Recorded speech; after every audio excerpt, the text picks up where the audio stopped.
Just who I wanted to see.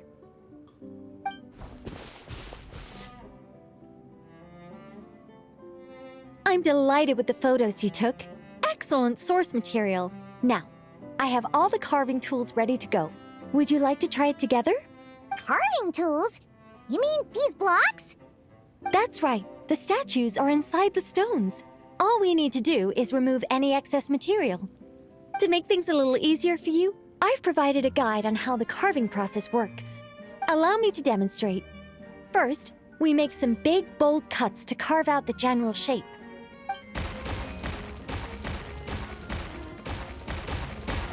The numbers on the stones represent the amount of material you need to keep in a given column. So, first we do this, and then this. Oh, it's starting to take shape! Got it? If you carve the blocks this way, you should be able to see the basic form. Then, you just need to add some finishing touches, and voila! Wait, what? It suddenly changed in the blink of an eye! How'd you do that? A great mage doesn't reveal her secrets that easily. Just behold and be amazed. You got the basic carving process down, yes? Focus on that and leave the finishing touches to me. Much obliged. Alright, let's give this a shot! What the? This is way more difficult than the one you walked us through! Oh, sorry, wrong one. That's the one I was going to work on. Yours is over here. Whew, well that's a relief.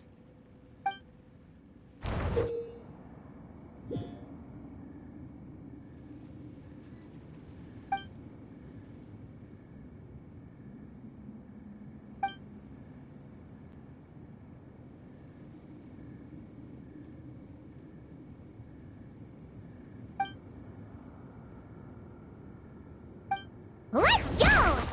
Do you still remember Nicole's process? The numbers represent the amount that we need to keep per column. So, if the number is 0, that means we gotta remove the whole thing. And if it says 3, that means we just mark the whole thing as keep, right? Oops! Looks like we made a mistake here. Reset and try again. Oops! Looks like we made a mistake here. Reset and try again.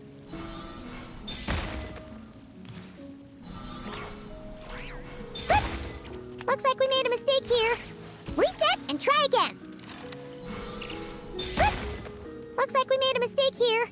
Reset and try again.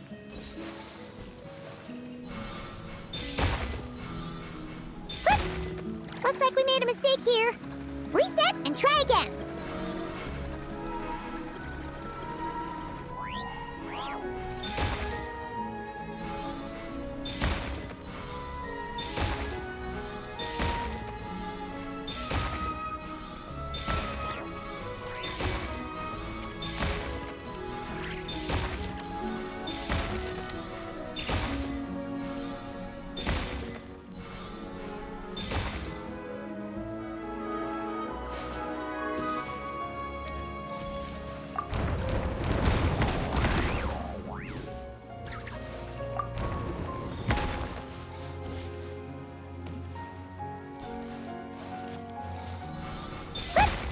Looks like we made a mistake here.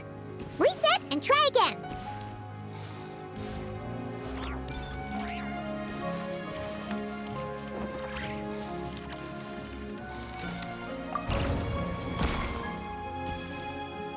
This one seems to be giving you some trouble. Need any help?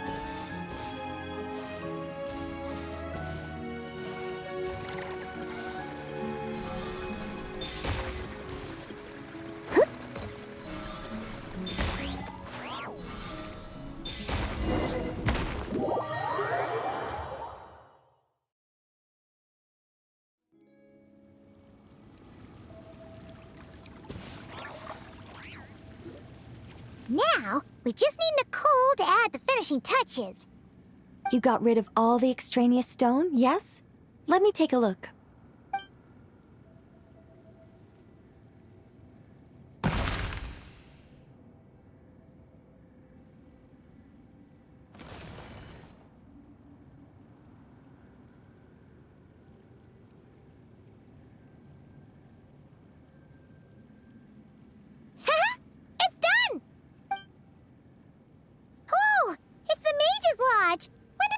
there. Is this the power of a mage? The young visitor's voice was filled with wonder. I am truly amazed. Aha! Finally, the story continues. So, what happened to the mage and her young visitor? They lived happily ever after. The end. Huh?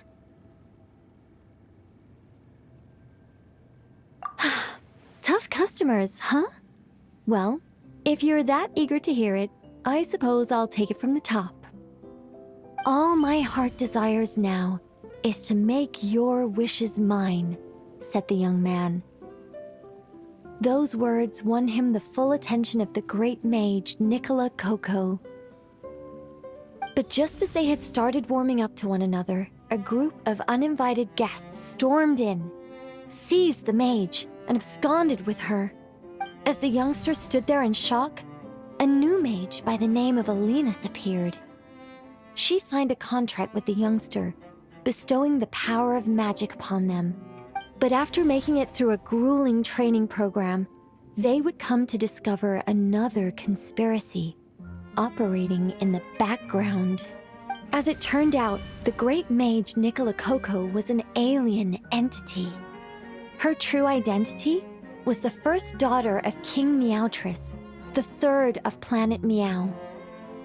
She had come disguised as a mage as part of a secret plot to trick the entire world into worshipping Planet Meow.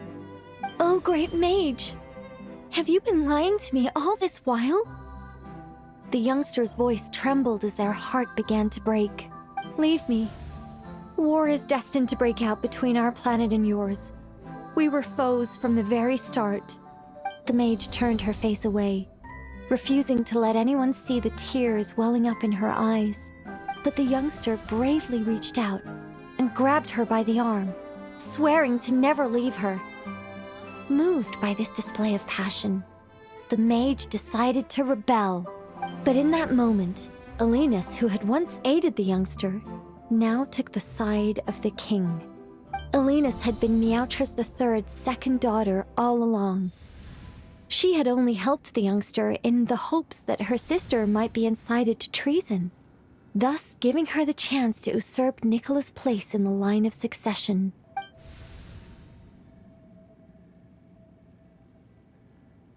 Anyway, that's the gist of it. In the end, the youngster, who by this point had turned into a cat, worked with the mage to successfully foil the king's plot. Then, they returned to the mage's lodge together and lived happily ever after in peace and quiet. The end. That was amazing! This story has everything! True love, rebellion against injustice. That can't be helped. All creations escape the controlling grasp of their creator eventually. We angels are a case in point. Once, we were tasked with guiding human beings, but because some of us chose a different path, our entire race was punished. If even the heavenly principles can't fully control their own creations, what chance do I stand? Fate is always ineffable, and yet, I still hope I can guide those I meet towards a happy ending to their tale. That applies to characters in my stories as well. Anyway, the story's over now, and I'm running a little low on energy. Next time I've got a good story to tell, I'll share it with you, all right?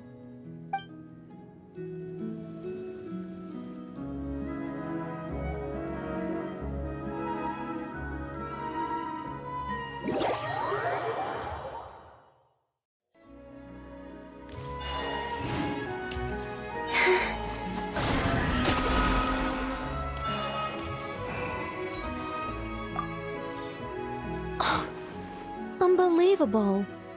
Mr. Nine has refused to help me write my masterpiece. She said, it might be best if you wrote this one yourself, considering the highly complex world building. I cajoled and pestered her all I could, but it was to no avail. Believe me, I'd finish it myself if I could. That was my intention from the beginning. I wanted to finish a work of my own to prove a point to her, but it didn't work out. The moment the ending popped into my mind, my creative drive was extinguished. You two may well be the only people in this world to ever hear the tale of Nicola Coco, the mage from Planet Meow. So please, do not forget her, and do not forget her adventures.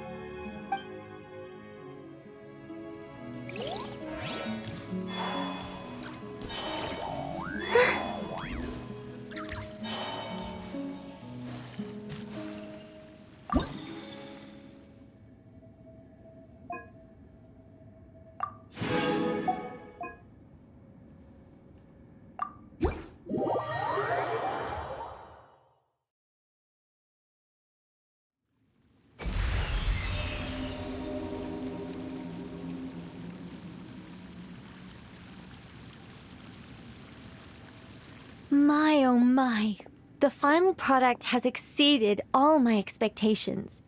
If anyone actually does stumble in here by mistake, I'm sure they will be truly awe-inspired by this mage's might. Well, that all depends on the sort of person they are. Guidance can encourage complacency and entitlement if you're not careful.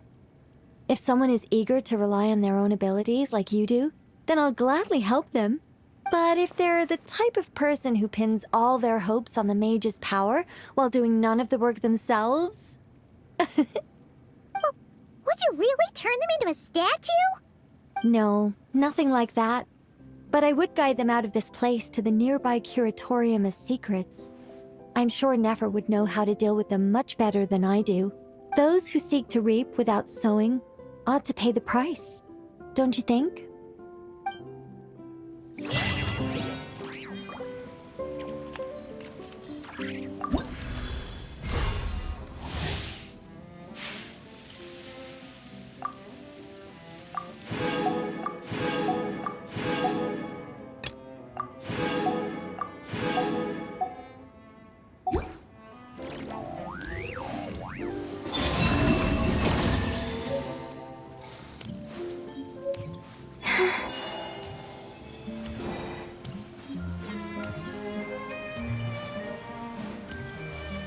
Welcome, welcome to the Mage's Lodge. Oh, wait. It's just you two? I'm not in Nodcry at the moment. I'm actually in Sumeru watching a Rishbalin tiger baring its teeth at me. There's tea on the table, though. Help yourselves. O ye of little faith. Rest assured that a mage's teapot will only ever be filled with freshly brewed tea.